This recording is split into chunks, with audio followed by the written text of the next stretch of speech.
성도님들, 지난 월요일 새벽에 이어 오늘 이어지는 로마서 3장 9절부터 18절 하반부, 특별히 3장 9절은 사도 바울의 논리적 증명이 이제 그 결론에 다다르고 있음을 명확하게 보여주고 있습니다.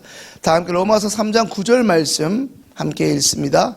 그러면 어떠하랴? 우리는 나으랴? 결코 아니라. 유대인이나 헬라인이나 다 죄 아래 있다고 우리가 이미 선언하였느니라. 아멘. 이제 그 결론은 유대인이나 이방인 누구 하나 예외 없이 모두 다 죄 아래 있다는 것입니다. 성도님도 함께 읽은 로마서 3장 9절에서 사도 바울이 말하고 있는 다 죄 아래 있다는 것은 무엇을 말씀합니까? 그것은 죄의 능력 아래 갇혀서 죄의 영향력 아래 있으며 그 결과 인간은 이제 하나님과 단절된 상태에 놓여 있게 되었다는 것을 가리킵니다. 성도님도 이미 잘 알고 계신 것처럼 사도 바울은 예수님을 만나기 전에 이미 바리새인이었습니다. 바울이 바리새인이었다는 이 사실은 그가 적지 않은 성경 지식을 가지고 있었다는 것을 의미합니다. 바울이 활동할 당시 이스라엘의 바리새인의 수가 4천에서 6천 명 정도로 추정하는데, 생각보다 유대인들 사이에서 바리새인이 많지 않은 이유는 바리새인이 되기 위해서는 오랜 수련 생활이 필요했고 통과해야만 하는 시험도 결코 만만치가 않았기 때문입니다. 기본적으로 당시 바리새인은 오늘 우리에게 이 모세오경이라는 이름으로 잘 알려진 토라를 모두 외워야 했으며, 그 토라에 기록된 내용 중 어느 하나도 어기지 않고 평생 살아가기로 서약까지 한 사람들이었습니다. 어찌 보면 바리새인들은 정말 인간이 인간으로 볼 때도 굉장히 지독한 사람들입니다. 이런 바리새인의 모습을 비추어 단순히 모세오경뿐 아니라 예언서와 성문서까지 바울이 이 로마서를 통해서 로마서에서 인용하고 있는 것을 볼 때 사도 바울은 아마도 구약 성경 전체를 외우고 있지 않았나 추측해 볼 수 있습니다. 그 이유는 오늘날 많은 학자들이 놀라워하는 것처럼 바울이 로마서에서 인용하고 있는 이 인용 구절들을 헬라어로 읽게 될 때 처음과 마지막 발음이 다 비슷하게 딱딱 맞아 들어가기 때문입니다. 로마서 3장 10절부터 18절까지 사도 바울이 인용하고 있는 구약의 말씀들이 보여주고 있는 것은 바로 죄의 보편성입니다. 이것은 아래에서 위까지 인간의 모든 신체 기관이 죄에 물들었을 뿐 아니라 인간의 신체 기관 어느 한 부분도 이 죄의 능력에 심략당하지 않은 부분이 없다는 것을 강조하고 있습니다. 성도님들, 사도 바울이 로마서 3장을 통하여 피 끓는 심정으로 토로하고 있는 것은 인간의 삶의 모든 영역이 바로 이 죄의 능력 가운데 있다는 것입니다. 다시 말해 사도 바울은 여기에 있는 누구 하나 예외 없이 죄의 권세 아래 있기 때문에 인간은 자신의 그 어떠한 노력으로도 도저히 그 권세에서 결코 벗어날 수 없다는 것을 강조합니다. 성도님들, 신약의 정수라고 일컫는 이 로마서에서 사도 바울이 강조하는 중요한 개념이 무엇인지 아십니까? 그것은 이미 알고 계신 것처럼 바로 이 죄의 문제입니다.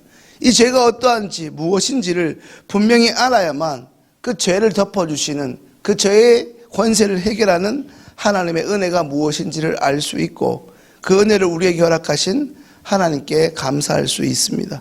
그런데 성도님들, 이 사도 바울이 로마서에서 강조하고 있고 언급하는 이 죄는 도덕이나 윤리가 아니라는 것에 있습니다. 우리가 그저 죄를 도덕이나 윤리적인 개념으로 이해하면 도무지 로마서를 이해할 수 없습니다. 적어도 로마서에서 이야기하는 이 죄의 개념은 일종의 영역입니다. 여기서 죄가 영역이라는 것은 하나의 주권을 가진다는 의미입니다. 이 말의 의미는 본래 인간은 하나님을 주인으로 섬겨야 하지만 어느 순간 이 죄를 주인으로 섬기고 그 영향력 아래 있기에 죄인이다라고 정의합니다. 성도님들, 사도 바울이 강조하고 있는 이 죄의 문제는 하나님이 만드신 피조물인 인간과 그 하나님을 만드신 창조주이신 하나님 사이를 가로막고 있는 거대한 세력입니다. 로마서 14장 23절 말씀 함께 읽겠습니다. 의심하고 먹는 자는 정죄되었나니 이는 믿음을 따라 하지 아니하였기 때문이라. 믿음을 따라 하지 아니하는 것은 다 죄니라. 로마서 14장 23절에서 믿음을 따라 하지 아니하는 것은 다 죄라고 말씀합니다. 여기서 말씀하는 믿음이라는 것은 단순히 일반적인 인간이 소유하고 있는 믿음이 있네 없네 하는 그 믿음이 아니라 하나님께서 그의 독생자 예수 그리스도를 통하여 보여주신 바로 그 믿음입니다. 성도님들, 이것은 무엇을 의미합니까? 믿음과 죄는 결코 함께할 수 없다는 것입니다.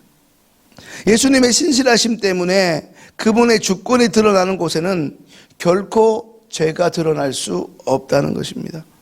앞서 살펴본 로마서 14장 23절에서도 드러나고 로마서 전체에서도 믿음을 단순히 하나님을 향한 하나님에 대한 인간의 믿음만을 말하는 것이 아닌 이유는 이 믿음이 근본적으로 하나님으로부터 나왔기 때문입니다. 그로 인해 사도 바울은 하나님으로 시작된 그 신실함을 따르지 않는 모든 행동이 결과적으로 죄의 주권, 죄의 권세 아래 있다 말씀하는 것입니다. 오늘 본문을 포함하여 로마서 3장 전체를 통해 사도 바울은 구약 성경의 여러 구절을 인용하면서 하나님 앞에서 죄 없다고 말하는 소위 의인이라 불릴 수 있는 사람은 이 땅에 단 한 사람도 없이 모두 다 죄의 권세 아래 놓여 있다 말씀합니다. 그로 인해 죄의 권세에서 절망하고 우리는 질문하지 않을 수 없는 것입니다. 죄의 주권, 다시 말해 죄의 권세가 온 인류를 사로잡고 있는 상황에서 어떻게 우리가 구원받고 그로부터 해방될 수 있는가 말입니다. 동시에 하나님께서 우리를 어떻게 이 강력한 죄의 권세로부터 자유롭게 할 수 있는가, 그 방법은 무엇인가입니다. 거기에 대한 해답은 오늘 함께 말씀을 듣기 전에 함께 믿음으로 고백했던 찬양처럼 나를 구원하실 이 예수 그리스도밖에 없는 것입니다. 우리를 평생 사로잡고 있던 이 죄의 문제로부터 자유롭게 하신 이가 우리의 죄값을 대속하신 예수 그리스도의 생명뿐입니다. 오늘 이 새벽 성도님들 한 분 한 분 우리 모두를 포함한 온 인류를 이 강력하고 끔찍한 죄의 권세로부터 해방시켜 주신 우리 주 예수 그리스도를 찬양하며 그로 인해 구원의 감격에 감사하는 복된 하루 살아가시기를 주님의 이름으로 축원합니다. 주신 말씀 가지고 함께 기도합니다.